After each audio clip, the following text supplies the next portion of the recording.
Hello दोस्तों, स्वागत है आपका अपने परिवार रॉयल स्टडी हब में। जैसा कि आप सब जानते हैं, हम लोग का बैच चल रहा है जिसमें हम लोग पढ़ रहे हैं भारत का स्वतंत्रता संग्राम। इसमें कल हम लोग देखे थे कि कैसे बंगाल विभाजन हुआ और बंगाल विभाजन के समय क्या क्या दिक्कतें आई और कैसे उसको हम लोग सॉल्व किए थे।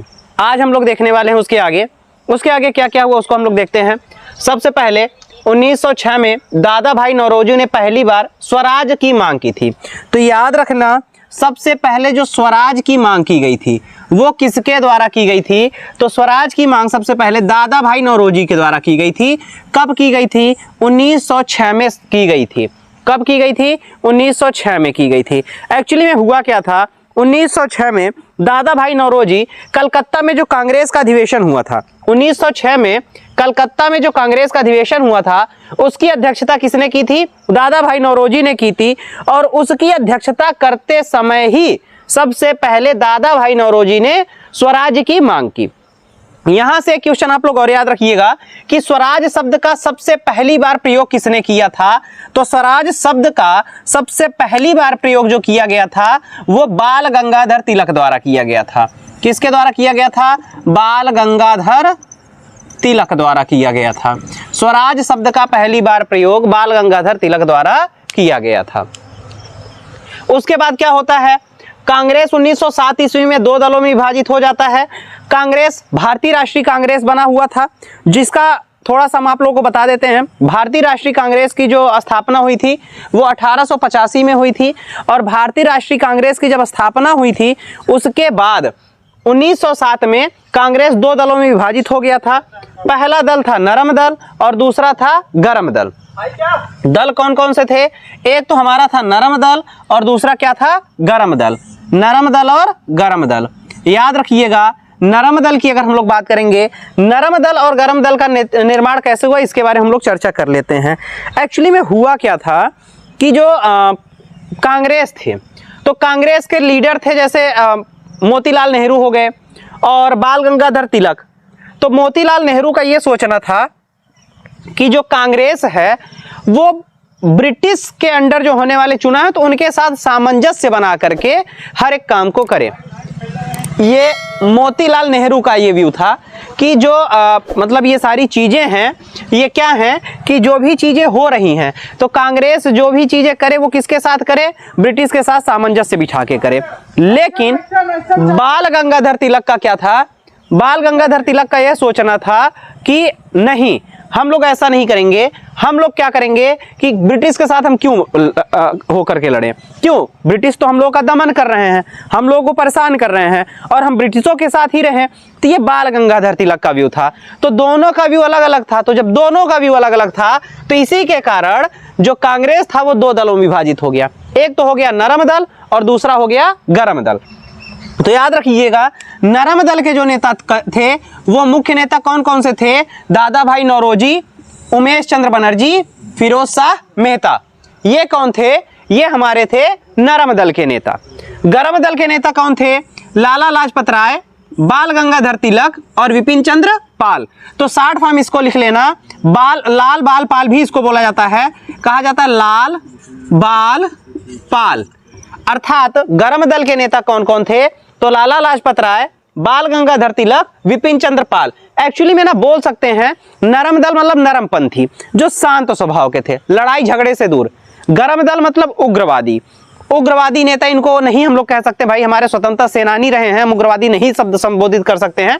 हाँ, गरम दल का मतलब यह है जो गरम खून का हो। जैसे कहा हो कि आपकी दोस्ती है, आप कई दोस्त हैं, 8-10 दोस्त है, अब उनमें क्या हो जाए, कुछ दोस्त जवन हैं वो नरम हैं एकदम, मतलब एकदम प्रेम से बात करत हो, प्यार से एकदम, हाँ भैया बाबू कैसे है। अब कुछ हो हमेशा चल मार दे जवन हो देख ले बजाए का करी ले, ठीक कुछ हो बात हो जाए, पता चला कौन आए कबे तबे कही दिहेस तलाई के बेल्ट उल्ट निकाल के तैयार हो जात गया। तू का होइयन? वो होइयन गरम दल के। नरम दल के कौन? नहीं यार जायद का मतलब झगड़ा उगड़ा करे से तो सब खत्म हो जाए हैं नरम दल में। तो नरम दल के नेता कौन? जो एकदम शांत स्वभाव वाले हों, वो कौन है? नरम दल के। गरम दल के कौन? जो हमेशा लड़ाई के लिए तैयार। अब क्या होगा? अगर एक ही साथ में ये ग्रुप है, मान लेते हैं कुछ नरम दल के कुछ गर्म दल के, तो धीरे धीरे कुछ ऐसा सिचुएशन आ गया कि दोनों दोस्त आपस में थोड़ा दूरी बनाई लें कि यार नरम दल वो अलग हुई यही, गर्म दल वाले कुछ अलग हुई यही, थोड़ी दिन के लिए दूरी बनी जाए। तो वही हाल यहाँ पे था, नरम दल और गर्म दल में विभाजित हो गया। उसके बाद होता क्या है, उसके बाद याद रखिएगा, स्वदेशी आंदोलन के समय रविंद्रनाथ ठाकुर ने आमार सोनार बांग्ला लिखा। ये इनका प्रसिद्ध रचना है। तो याद रखिएगा, आमार सोनार बांग्ला किसकी रचना है? रविंद्रनाथ ठाकुर की है। कब लिखा गया था? स्वदेशी आंदोलन के समय। और याद रखिएगा, ये जो आमार सोनार बांग्ला है वर्तमान में बांग्लादेश का यही राष्ट्रीय गीत है। किसका है? बांग्लादेश का राष्ट्रीय गीत है वर्तमान में। कौन सा?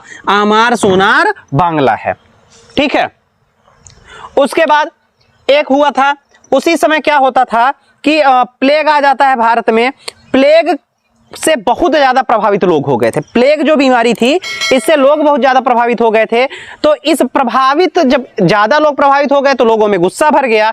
इसीलिए चापेकर बंधु थे, चापेकर बंधुओं ने क्या कर दी, जो प्लेग अधिकारी आए थे, प्लेग को दूर करने के लिए जो अधिकारी आए थे, नाम था रैड एवं एयर्स्ट। रैड एवं एयर्स्ट, इनकी हत्या किसके द्वारा कर दी गई? चापेकर बंधुओं द्वारा कर दी गई। ठीक है, चलिए आगे देखते हैं। आगे हम लोग देखते हैं, बंगाल में क्रांतिकारी विचारधारा को वारिंद्र कुमार घोष एवं भूपेंद्रनाथ दत्त ने फैलाया। तो याद रखिएगा कि बंगाल में जो क्रांतिकारी विचारधारा थी, कौन सी विचारधारा? क्रांतिकारी, मतलब कि हमको क्रांति करना है। इसको किसने फैलाया था? इसको फैलाया गया था वारिंद्र कुमार घोष एवं भूपेंद्रनाथ दत्त द्वारा। वारिंद्र कुमार घोष एवं भूपेंद्रनाथ दत्त द्वारा फैलाया गया था। उसके बाद 1905 में वारिंद्र कुमार घोष ने भवानी मंदिर, क्वेश्चन इसको इंपॉर्टेंट बना लीजिएगा, क्वेश्चन पूछता है कि भवानी मंदिर नामक पुस्तिका की रचना किसने की? तो भवानी मंदिर नामक पुस्तिका की रचना वारिंद्र कुमार घोष ने की। भवानी मंदिर नामक पुस्तक की रचना किसने की? तो वारिंद्र कुमार घोष ने की। कब किया? 1905 में किया। उसके बाद देखते हैं, वारिंद्र कुमार घोष एवं भूपेंद्रनाथ ने 1906 में युगांतर नामक, भूपेंद्र कुमार और वारिंद्र कुमार घोष ने 1906 में युगांतर नामक समाचार पत्र का प्रकाशन किया। इसको भी मोस्ट इंपॉर्टेंट लगा लीजिएगा। क्वेश्चन पूछता है युगांतर नामक समाचार पत्र का प्रकाशन किसके द्वारा किया गया? तो युगांतर नामक समाचार पत्र का प्रकाशन वारिंद्र कुमार घोष एवं भूपेंद्रनाथ द्वारा किया गया। आगे देखते हैं, बंगाल में पी मित्रा, कौन? पी मित्रा ने अनुशीलन समिति का गठन किया। तो यह भी लगा लीजिएगा मोस्ट इंपॉर्टेंट कि अनुशीलन समिति का गठन किसके द्वारा किया गया? तो अनुशीलन समिति का गठन पी मित्रा द्वारा किया गया। कहां पर किया गया? बंगाल में किया गया। जिसका उद्देश्य क्या था? जिसका उद्देश्य था खून का बदला खून, अर्थात अगर आप मारोगे तो हम भी मारेंगे, आप एक मारोगे तो हम 10 मारेंगे। इनका यही उद्देश्य था। अनुशीलन समिति का गठन इसीलिए किया गया था, जिसका मुख्य उद्देश्य क्या था? खून का बदला खून। ठीक है, आज की वीडियो यहीं तक रखते हैं। आशा करता हूं वीडियो पसंद आई होगी। मिलते हैं नेक्स्ट वीडियो में। धन्यवाद।